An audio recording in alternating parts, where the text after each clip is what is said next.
maka tidak akan mampu menghitungnya. Maka tak ada jalan lain bagi kita kecuali memperbanyak syukur, memperbanyak zikir, selalu mengingat Allah, melaksanakan perintah Allah. Itulah bagian daripada syukur kita kepada Allah. Salawat beserta salam kehadirat junjungan kita, panutan kita, teladan kita, Nabi besar Muhammad SAW beserta keluarganya, sahabatnya. Insya Allah kita umatnya yang senantiasa taat mengikuti ajaran beliau, mengikuti sunnah-sunnah beliau yang mulia. Insya Allah kita dikumpulkan bersama beliau. Amin ya Rabbal Alamin. Yang saya hormati Bapak Kepala Desa Tomoli, Kepala Desa Tomoli yang mungkin hadir beserta aparat desa yang hadir, Bapak Imam, pegawai syara, tokoh masyarakat, wabil khusus yang saya hormati ini sudah 2 kali bertemu dengan saya ini, Pak Ustaz kita, Sekretaris Majelis Ulama Indonesia Kecamatan Toribulu, ya, Ketua Fatwa ya, Ketua Fatwa, Ketua Majelis Fatwa Kecamatan Toribulu. Pertama ketemu beliau di acara zikir bersama di Masjid Taqwa, ya, di Masjid Taqwa. Saya juga anggota Majelis Ulama Kabupaten Parigi Motong, ya. Jadi alhamdulillah bisa silaturahmi terus dengan beliau.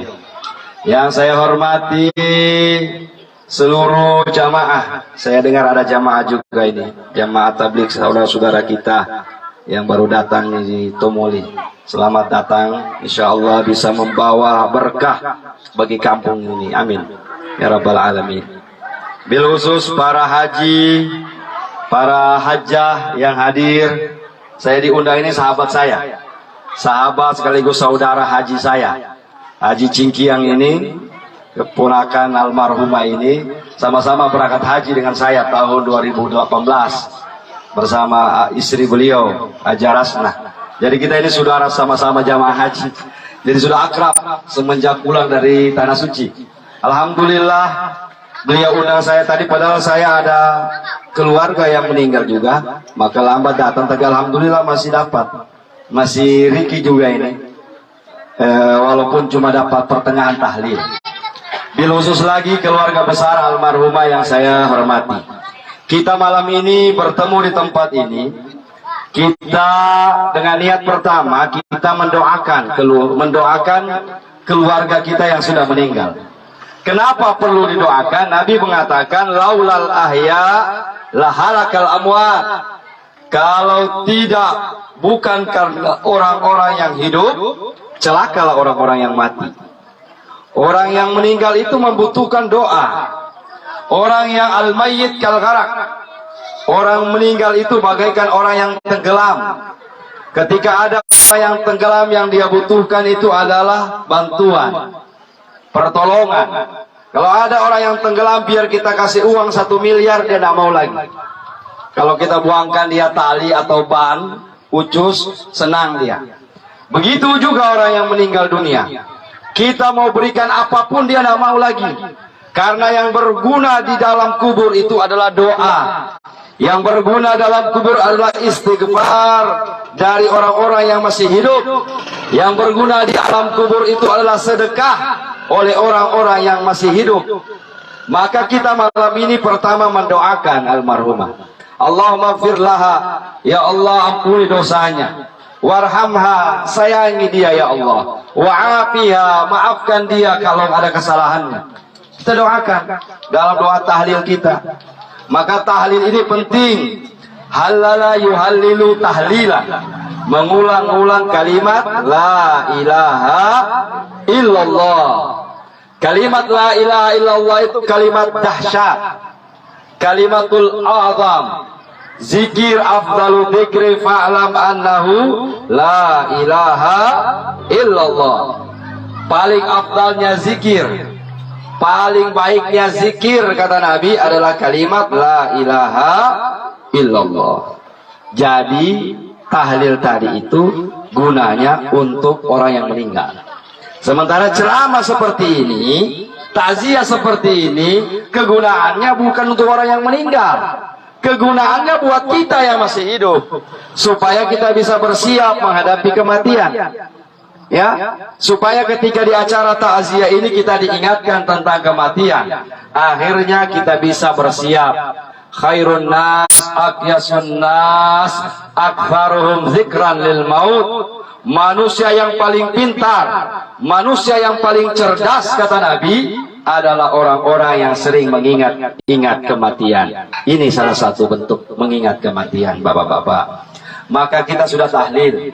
Kemudian kita juga sudah memberikan sedekah. Sedekah kepada almarhumah, orang yang sudah meninggal. Suatu saat ada seorang sahabat Nabi, ibunya meninggal.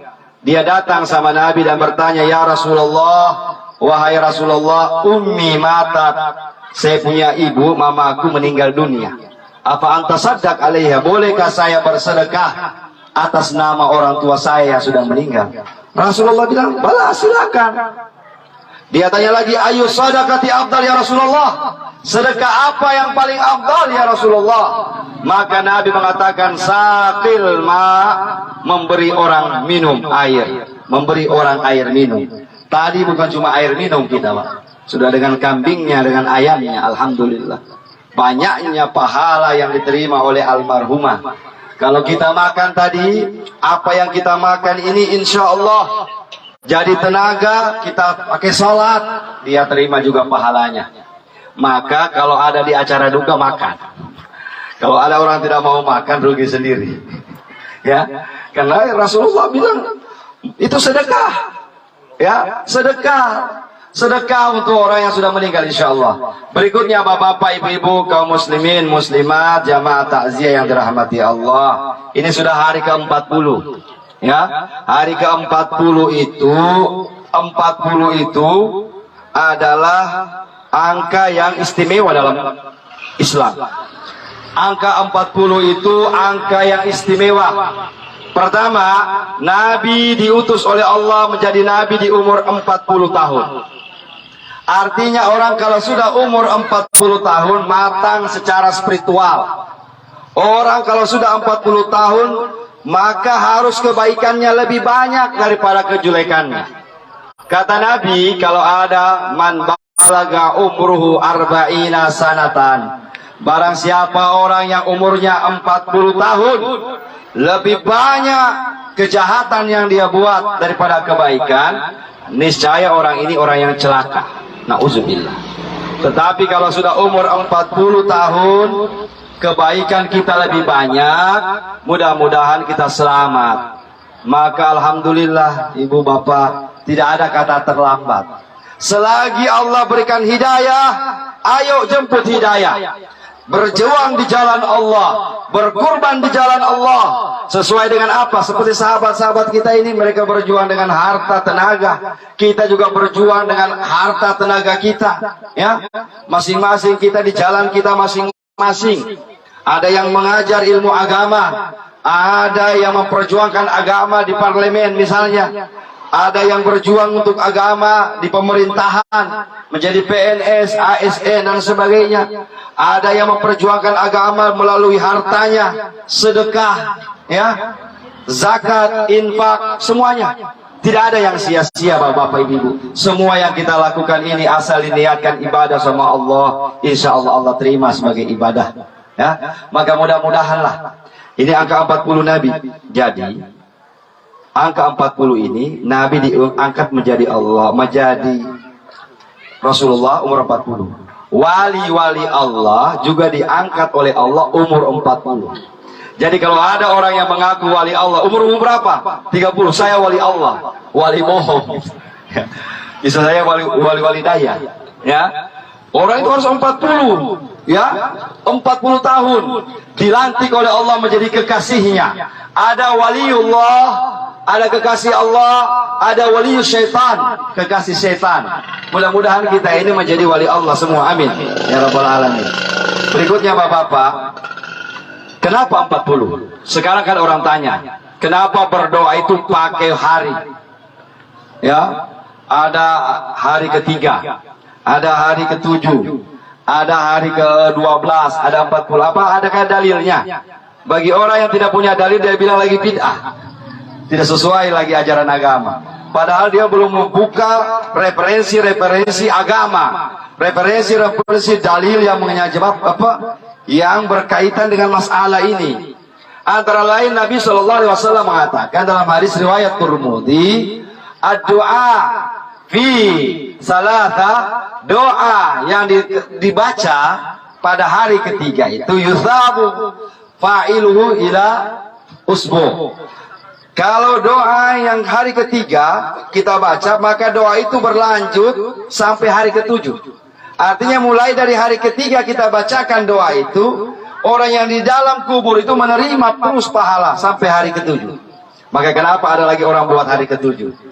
Terus kalau kita baca hari ketujuh sampai ke 1 bulan, ada yang sampai ke 40. Ya, intinya berdoa ini tidak pakai waktu.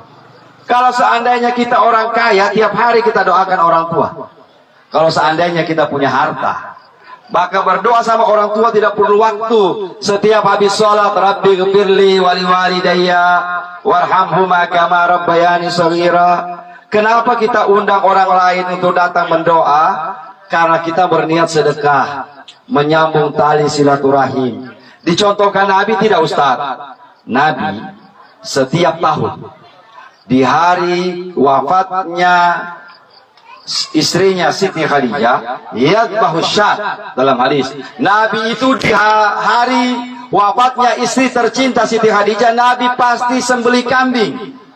Dia sembelih kambing, kemudian dagingnya dia bagi-bagikan kepada teman-temannya Siti Khadijah. Dia bilang ini 1 tahunnya Siti Khadijah, ini 2 tahunnya Siti Khadijah, dia bagi-bagikan dia punya kambing. Maka inilah yang jadi dalil orang kalau ada orang meninggal potong akikah. Akikah mati, akikah hidup. Padahal itu bukan akikah lagi namanya. Begini penjelasannya. Akikah itu akayaiku akikatan, itu artinya rambut yang dibawa dari dalam perut. Jadi kalau ada anak bayi kita, anak kita lahir, jangan dulu dikore-kore dia punya rambut. Biarkan panjang saja. Kecuali kita sudah potong dia, kalau laki-laki 2 ekor, perempuan 1 ekor, kita potongkan dia kambing, baru boleh dikore itu rambut. Rambutnya habis dipotong atau dibotak, disimpan, ditimbang. Nanti kalau mengikuti aturannya, ditimbang. Kalau rambut itu sampai 2 gram, berarti kita harus bersedekah sebesar 2 gram emas.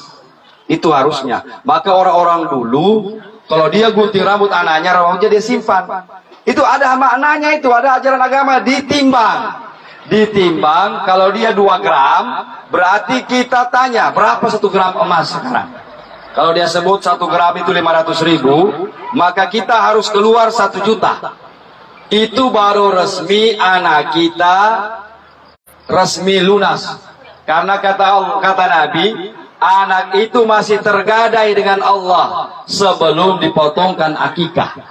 Kalau kita belum potong akikah untuk anak kita, maka anak itu masih milik Allah, belum 100% milik kita.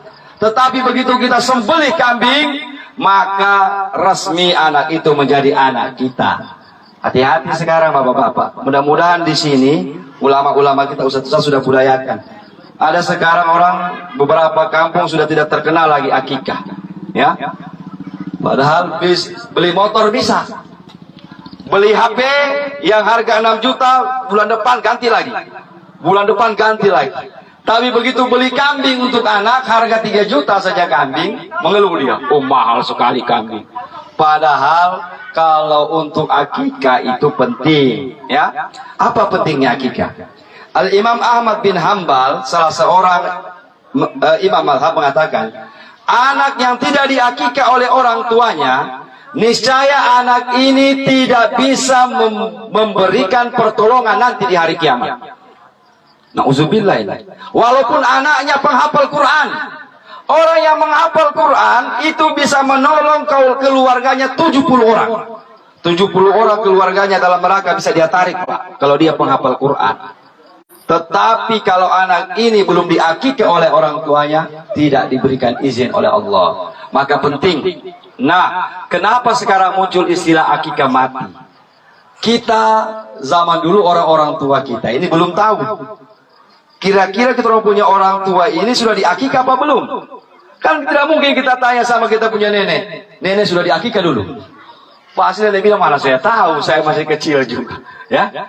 Jadi ketika dia meninggal, daripada kita bingung bagaimana, apa sudah diakikah apa tidak, akhirnya dibelikanlah kambing 1 ekor, ya. Jadi kalau kita punya rezeki boleh, kalau kita tidak punya sama sekali, kita keluarga susah, jangan dipaksakan bapak-bapak, karena menyembelih kambing di acara orang meninggal itu tidak wajib, ya. Kalau kita mampu boleh, silakan niatkan untuk sedekah. Tetapi kalau tidak mampu, ya makan ikan ketombo saja, ya.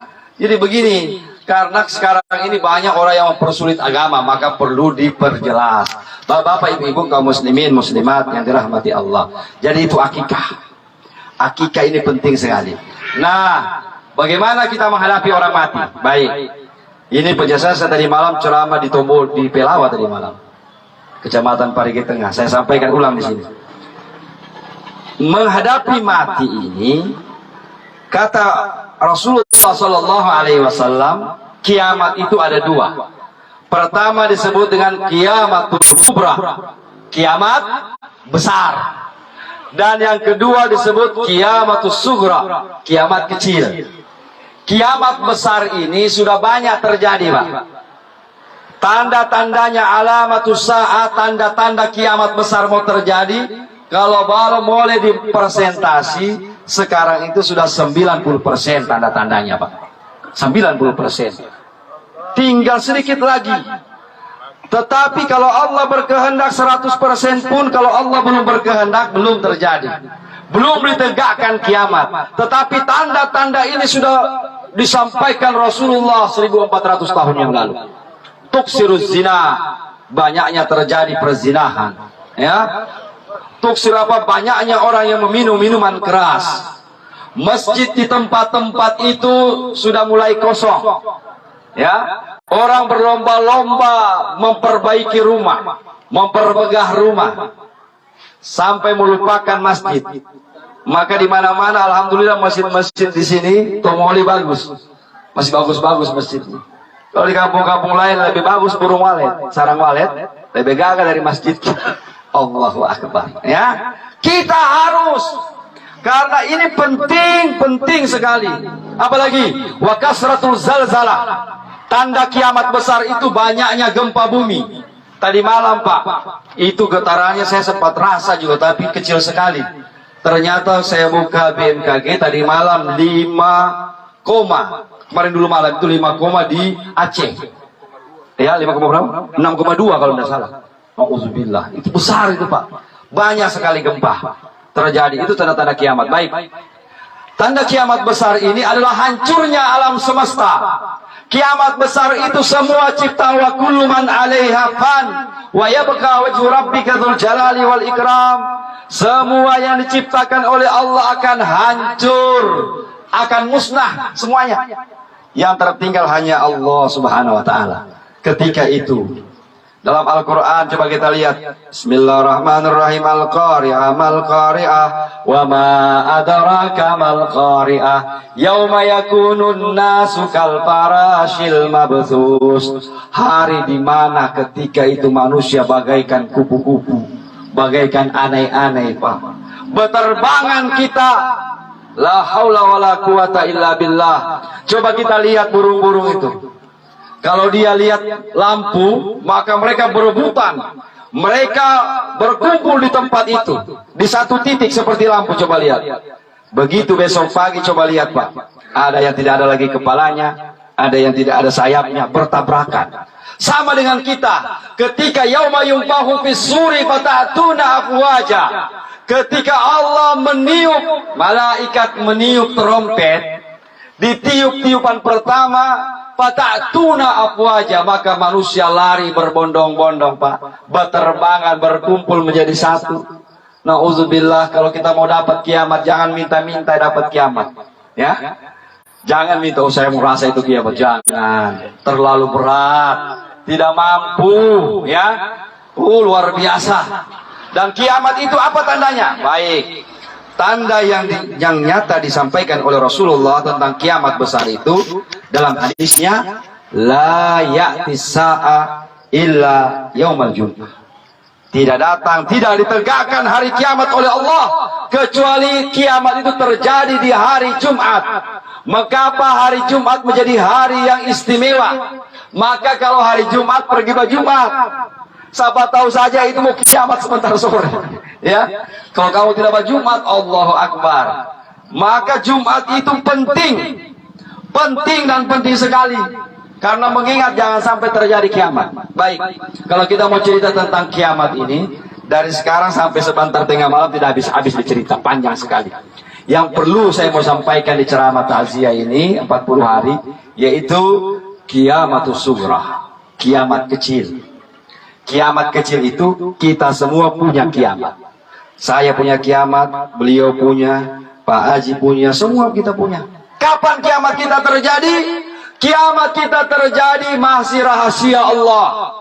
Cuma Allah sudah berikan tanda-tanda sama kita. Sama dengan kiamat besar, kiamat kecil sama di kita ini ada tandanya juga, Pak. Mana tandanya?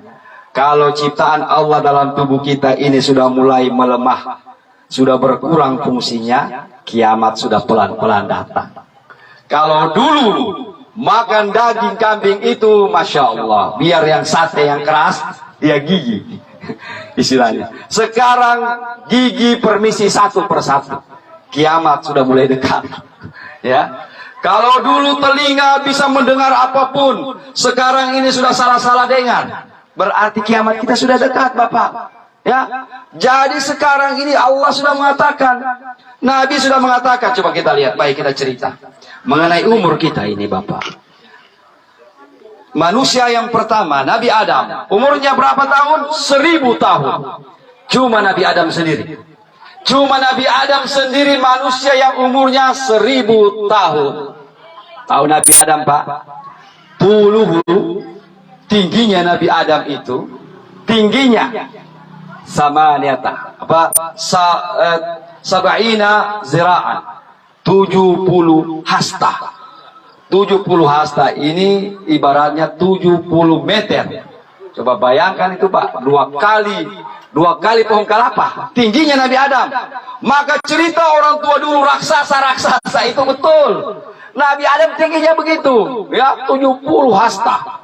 Akhirnya turun sampai ke kita ini sudah jadi kecil, sudah jadi tuyul seperti begini. Ya.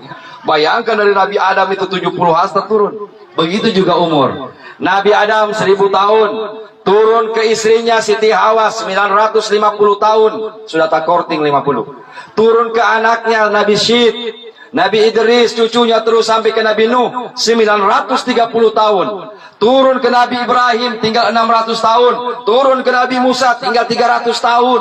Akhirnya turun ke Nabi kita Muhammad, bersabda beliau, a'maru ummati baina sittin wa sab'in. Umur umatku ini, kata Rasulullah, antara 60-70. Panen raya. Bukan berarti yang belum 60 aman-aman. Karena mati tidak pakai umur. Tidak memandang umur ini mati. Cuma kalau sudah 60-70, orang Manado bilang boleh-boleh babungkus. Ya, so boleh babungkus. Jangan lagi terlalu banyak keinginan soal 60 ini. Kalau mau ikut Nabi, 63 tahun. Saya punya abah Kiai Haji Muhammad Soleh Damar, 63 tahun juga. Hampir semua, ya. Kita ini kalau ada yang sampai 70 lebih, alhamdulillah, bonus. Bonus dari Allah banyak, ya.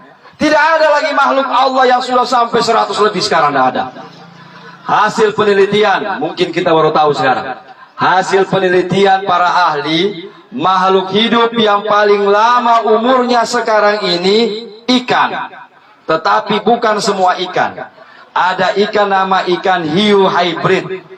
Dia tidak hidup di Indonesia, Pak. Dia hidup di lautan Atlantik. Umurnya berapa ikan itu? 200 tahun. Binatang lain tidak sampai begitu. Dia yang paling tua sekarang. Kalau ikan air tawar yang paling panjang umurnya, ikan koi. Tapi bukan koi Indonesia, koi Jepang. Ikan koi Jepang bisa sampai 200 tahun Pak umurnya. Selain itu, udah sampai 100 lagi sekarang. Nah, itu binatang yang paling panjang umurnya. Mau tahu ibu-ibu, bapak-bapak, binatang yang paling pendek umurnya? Kira-kira apa itu? Nyamuk. Nyamuk itu berapa tahun umurnya? 15 hari saja. Itu kalau tidak ada papaka. Kalau baru 6 hari hidup orang sopaka, cuma 6 hari hidup. Cuma 6 hari nyamuk. Kita tidak pernah hitung. Tapi para ahli menghitung nyamuk itu 15 hari jantan. Yang betina 56 hari umurnya. Pertanyaannya bapak-bapak, kenapa nyamuk jantan cepat mati? Nyamuk betina panjang umurnya 56 hari. Ternyata dari sisi beban kerja. Kalau nyamuk jantan pekerjaannya itu Pak, sama dengan lebah, hinggap di pohon-pohon, menghisap sari-sari pati bunga, itu dia kasih makan anak dan istrinya. Kalau nyamuk betina kerjanya cuma satu. Apa kerjanya nyamuk betina? Menggigit dan menghisap darah.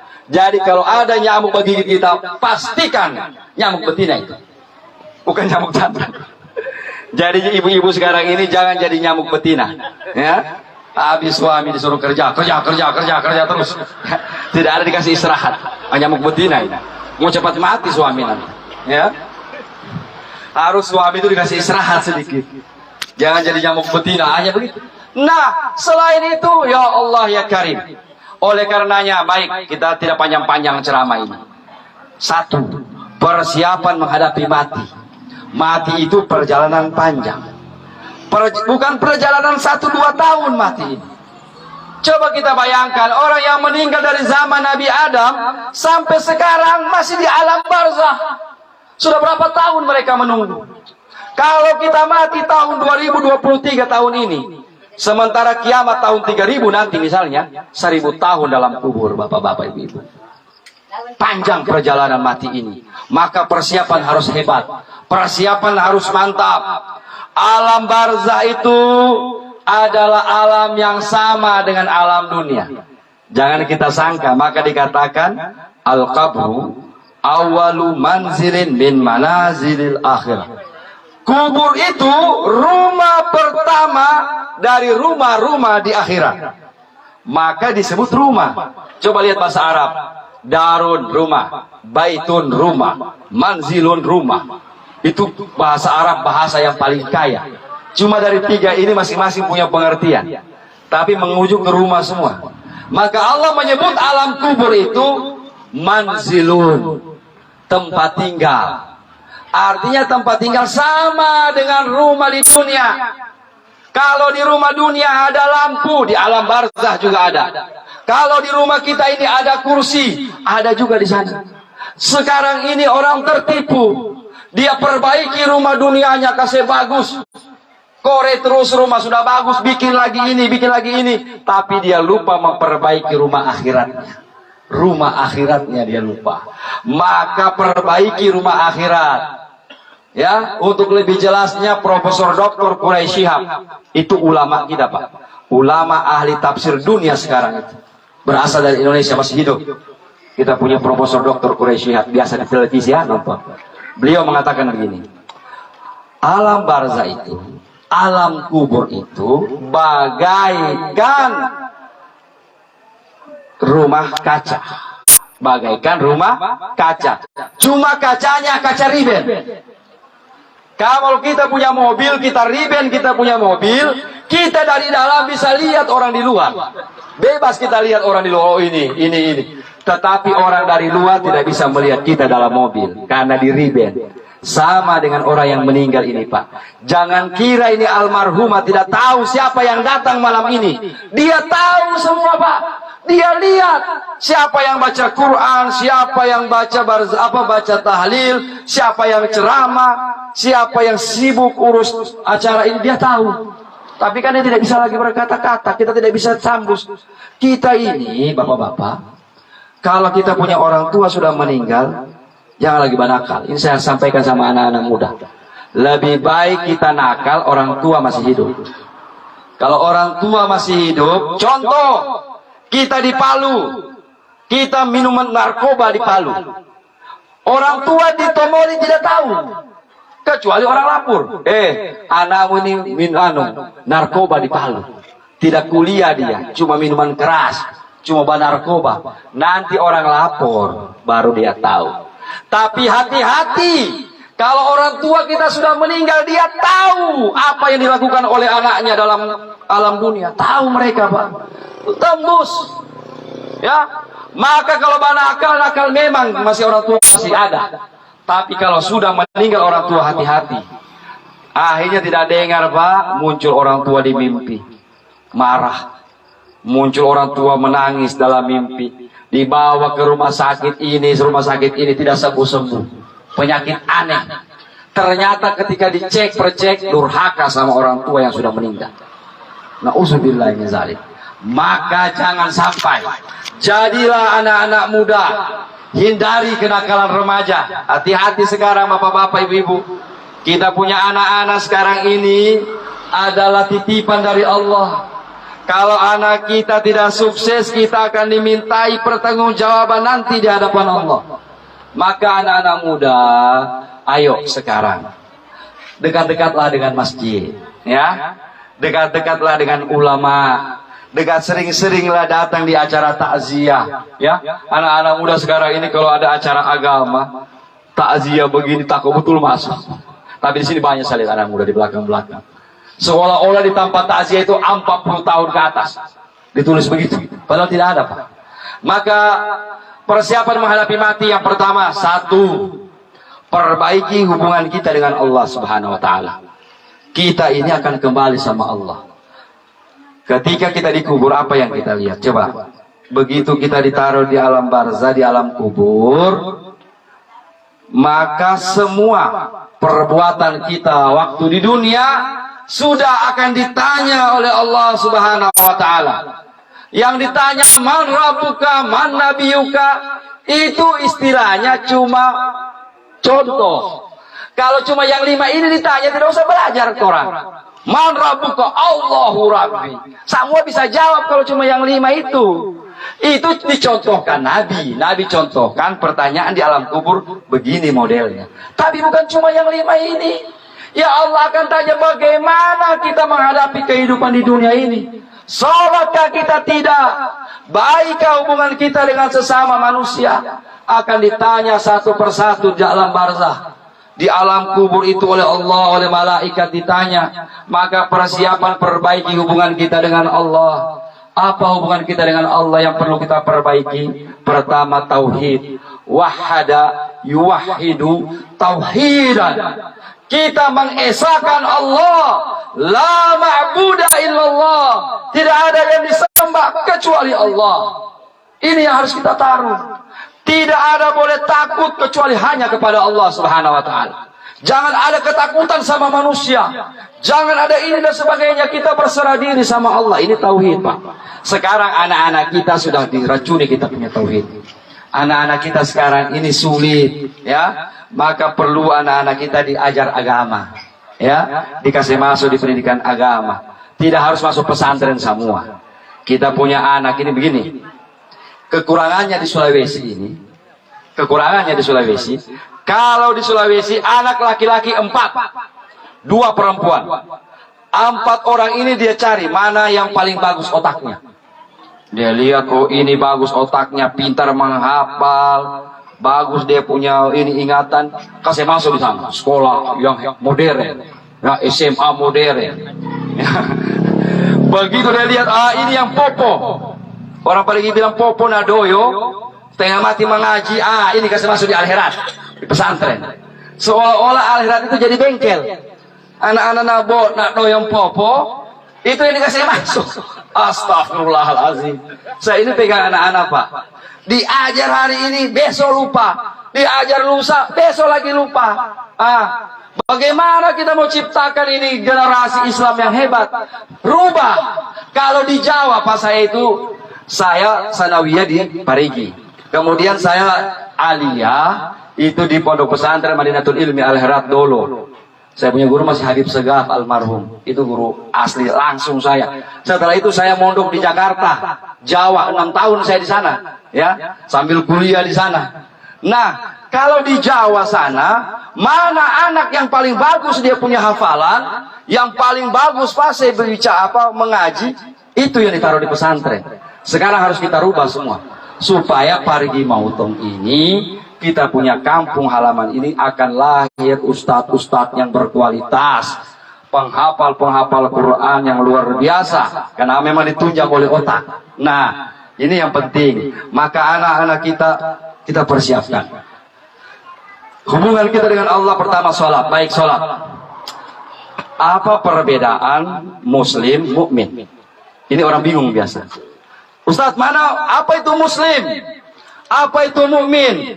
Orang muslim itu pertama bersyahadat, kedua sholat, ketiga puasa, keempat zakat.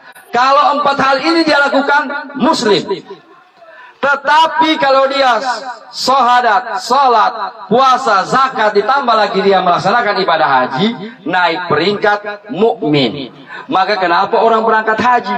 Bukan cari titel itu. Itu orang berangkat haji menyempurnakan ibadah kepada Allah supaya derajat muslim naik ke derajat mukmin. Bukan berarti orang yang sudah haji sudah sempurna, tidak Pak. Tetapi orang-orang yang sudah mulai mau menyempurnakan ibadahnya kepada Allah, sekarang berniat haji dalam hati kita. Insya Allah dimudahkan oleh Allah Subhanahu Wa Taala. Kalau belum sempat haji, pergi umroh. Insya Allah bapak-bapak ibu-ibu ada saja jalannya oleh Allah Subhanahu Wa Taala. Bapak-bapak ibu-ibu kaum muslimin dan muslimat yang dirahmati Allah. Yang kedua, perbaiki hubungan dengan sama manusia. Hubungan dengan sama manusia, silaturahim kita. Ada silaturahim, ada ukhuwah Islamiyah. Ini yang susah orang bedakan. Apa perbedaan silaturahim dengan ukhuwah Islamiyah? Kalau silaturahim itu hubungan orang bersaudara, ada ikatan darah. Sama dengan Allah Pak Haji Cingkiang ini dengan almarhumah ini silaturahim. Karena mereka ada hubungan darah. Antara kakak dengan adik, antara ini kemenakan dengan tante. Jangan sampai putus. La yadkhulul jannah qati'ur rahim. Tidak akan masuk surga orang-orang yang memutuskan tali silaturahim. Nauzubillah min zalik. Ini penting Pak. Di mana-mana saya sampaikan, ada orang kakak adik tidak baku tegur lagi. Tidak baku omong gara-gara apa? Harta warisan. La ilaha illallah. Siapa yang memutuskan tali silaturahim tidak bakalan masuk surga bapak-bapak ibu-ibu. Nauzubillah. Maka kenapa di mana-mana saya sampaikan ceramah, bukan di sini, masalah warisan ini penting. Kenapa warisan ini penting? Baik begini. Banyak orang yang ahli sholat waktu di dunia. Sholat dia, puasa dia, haji dia, tetapi ketika meninggal di alam kubur dia tersiksa, terbebani. Kenapa? Karena harta warisannya di dunia diperebutkan oleh anak-anaknya. Maka beruntunglah orang tua yang sebelum meninggal dia sudah bagi memang, ya, bagi. Nah, ini sawah yang di Tomoli kau punya, yang di sana ini punya. Jangan bakalai tersiksa papa di kubur, ya.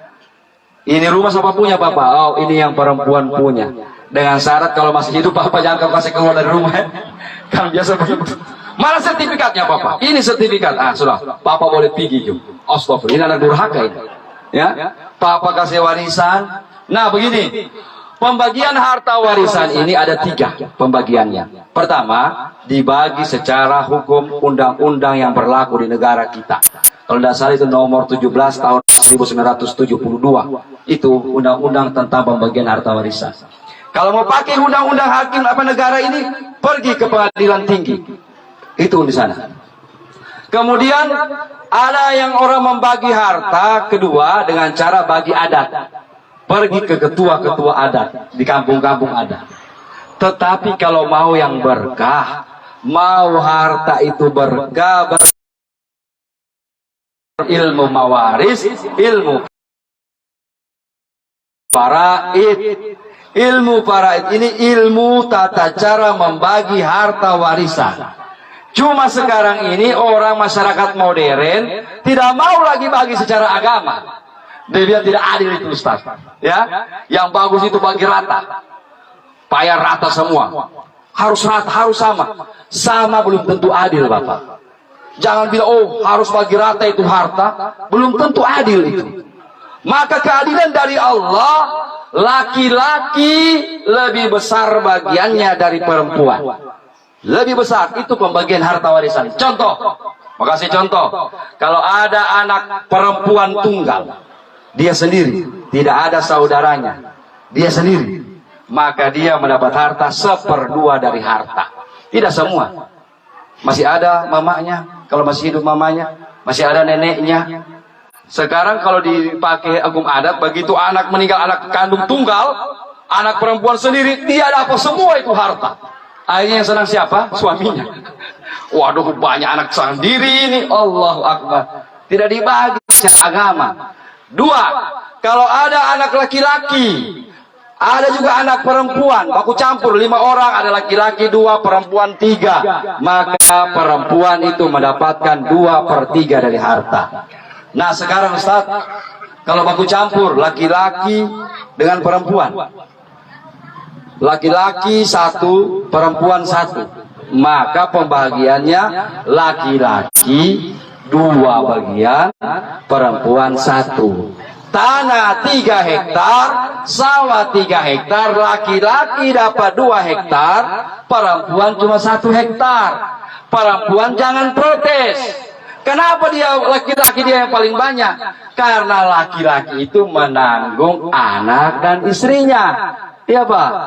Laki-laki itu mulai dari lahir sudah bikin beban. Begitu lahir oe-oe apa laki-laki? Aduh 2 ekor kambing lagi. Dicari. Baru kambing dalam 3 juta 1 ekor. Tapi kalau perempuan begitu lahir, apa itu? Yang lahir perempuan, alhamdulillah 1 ekor saja. Begitu sudah mulai beranjak dewasa, laki-laki mau menikah, uang turun. Setengah mati lagi papanya cari uang. Jual kelapa, jual sawah, ini anak mau kawin. Tetapi kalau perempuan, tinggal menunggu uang panai. Ini tahun 2023 ini. Kasih turun-turun uang panai. Ini sekarang ini banyak jomblo-jomblo tidak menikah gara-gara uang panai tinggi sekali. Saya turun kesian, ya. Ini uang panai. Berapa uang panai? 100 juta. Begitu cek itu anak perempuan tidak tahu mengaji, bangkrut. Kalau nggak punya anak hafal 30 juz Al-Quran, saya bayar 100 juta. Ya, panainya 200 juta. Tidak tahu mengaji 100 juta juga panai. Allahu Akbar. Nah ini rugi besar. Nah sekarang begini Bapak.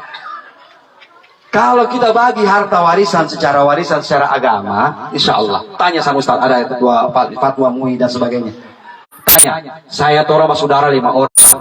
Pasti dia tanya, masih ada mamamu? Masih ada. Nenekmu, papanya papamu? Masih ada. Itu adalah pembagiannya. Kalau kita mau jelaskan panjang sekali. Intinya, ayo anak-anak, bagi warisan sesuai kesepakatan. Tetapi saya sarankan, di Parigi Mautong ini, saya sudah lihat orang-orang yang kaya raya, Pak. Kaya raya dia. Begitu dia meninggal, hartanya itu dibagi rata. Sama. Bagi adil katanya, sama. Begitu sekarang dicek 1 tahun setelah itu, ribut anak, Pak.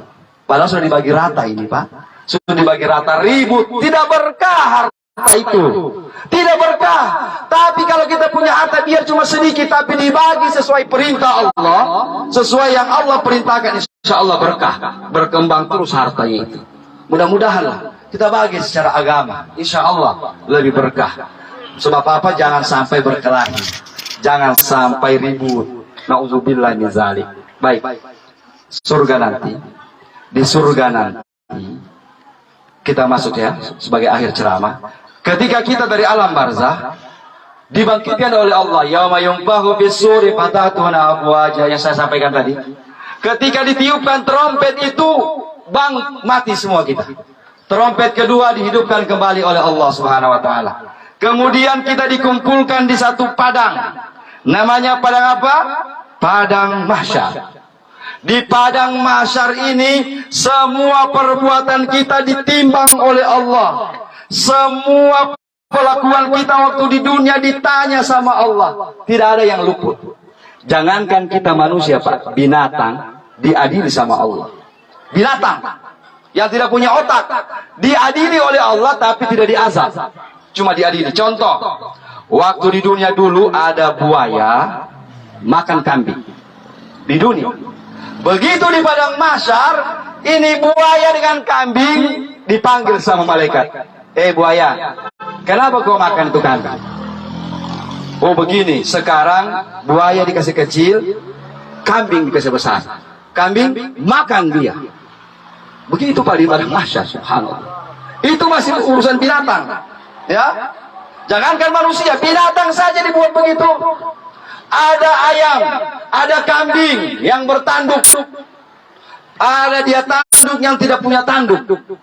Begitu nanti di padang mahsyar, kambing yang tidak punya tanduk waktu di dunia dikasih pindah tanduknya, tanduk ulang dia. Subhanallah. Apalagi orang yang sebagai ayam. Nah, di sini tiada. Kalau ada orang sebagai ayam, berhenti dari sekarang.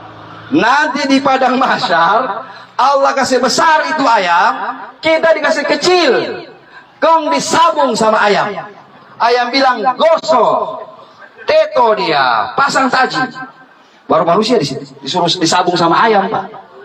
Di padang mahsyar itu Allah balik semua. Maka jangan mesabung ayam. Ya, mesabung ayam jangan. Nanti ayam mau sabung ke orang nanti. Tapi sini ada ya? Ya ada. Mesabung ayam begitu. Apalagi yang penting, ketika itu ada, Pak, ini yang berbahaya sekali. Ada orang tidak ada kepalanya, tinggal badannya, kepalanya dia tenteng. Dia tenteng seperti ini, lalu dia berteriak, Rabbi, sal huwa. Ya Allah, tanyakan, dia tunjuk itu orang. Tanyakan sama dia, lima taktuluni, kenapa dia bunuh saya waktu di dunia? Orang yang bunuh orang waktu di dunia, mungkin di dunia ini cuma dapat penjara 7 tahun. Tapi kau tidak lolos di akhirat nanti. Kau bunuh orang di dunia, nanti yang dibunuh akan meminta pertanggungjawaban di hadapan Allah Subhanahu wa taala. Jangan senang dulu. Yang tipu orang di dunia, Allah akan minta pertanggungjawaban nanti di dunia. Yang paling banyak sekarang ini apa, Pak? Jahiliyah modern. Tiba-tiba ada anak kecil tidak ada kepala. Tidak ada kepala, cuma badan dia tenteng juga. Dia bilang, ya Rabb, sal abi wa ummi. Wahai Bapak, Allah tanya sama mama dengan papaku, kenapa saya ada orang bunuh? Kenapa mereka bunuh saya? Kalau orang zaman jahiliyah, zaman sebelum ada Islam, lahir dulu anak, baru orang bunuh, Pak. Itu orang jahiliyah dulu, belum ada Islam. Lahir dulu, dia begitu dia lihat perempuan, dia gali kubur, dia tanam hidup-hidup. Itu. Tapi ini zaman jahiliyah modern, belum lahir sudah dibunuh. Nah, uzubillahi min zalik. Ini hati-hati. Ya, masih 6 bulan, saya tidak mau anak, minumkan obat. Kasih turun, hati-hati bapak-bapak ibu-ibu. Dia akan meminta pertanggungjawaban nanti di hadapan Allah Subhanahu wa taala. Intinya, setelah itu semuanya diadili, maka Allah berfirman, kunu turaba. Wahai binatang-binatang, jadilah tanah semua. Binatang-binatang itu, Pak, di hari kiamat nanti jadi tanah semua. Semua binatang jadi tanah. Kita tidak. Kita akan dimintai pertanggungjawaban di hadapan Allah. Sebagai akhir ceramah ini, almarhumah sudah meninggal dunia. Yang dia tinggalkan adalah harta anak-anaknya. Mudah-mudahan anak-anaknya ini bisa membagi harta dengan baik. Pesan saya, ayo bagi dengan cara yang islami, insya Allah lebih berkah. Ya, mudah-mudahan kalau sampai ribut, sudah dijelaskan tadi, akan berakibat fatal buat orang yang sudah meninggal dunia. Berikutnya, yuk persiapkan diri menghadapi mati satu sholat. Kita punya andalan sholat saja, Pak, sebagai akhir. Orang bisa bangun masjid sendiri. Di Parigi ada berapa masjid bangun sendiri. Kita bukan orang kaya bisa bangun masjid sendiri, bisa bangun pesantren sendiri, bukan orang kaya kita, Pak. Kita bukan orang yang mati syahid. Kalau orang mati syahid begitu mati langsung di surga. Kita cuma andalkan sholat. Yang kita punya cuma sholat. Kalau sholat kita tinggalkan, apa yang kita mau andalkan sama Allah? Apa yang kita mau andalkan sama Allah? Orang mati berjihad di jalan Allah, orang berjuang di jalan Allah, dengan harta tenaganya kita sholat saja tidak mau. Lalu apa mau dibawa sama menghadap Allah Subhanahu wa taala? Sholat kita jaga, kita pelihara sholat kita. Wa hafidhu 'alas salat. Jagalah sholatmu, insyaallah sholat sebagai akhir. Jadikanlah sholat sebagai penggugur dosa-dosa. Kalau seandainya sholat itu tidak mampu menggugurkan dosamu, niscaya dosa akan menghapus sholat dalam hidup. Na'udzubillah min dzalik. Mudah-mudahan kita doakan. Kita tutup dengan doa, insyaallah ditutup oleh doa Pak Ketua. Demikian dari apa yang bisa saya sampaikan. Mudah-mudahan ada manfaatnya bagi kita. Dan saya akhirul kalam. Wallahul musta'an. Wassalamualaikum warahmatullahi wabarakatuh.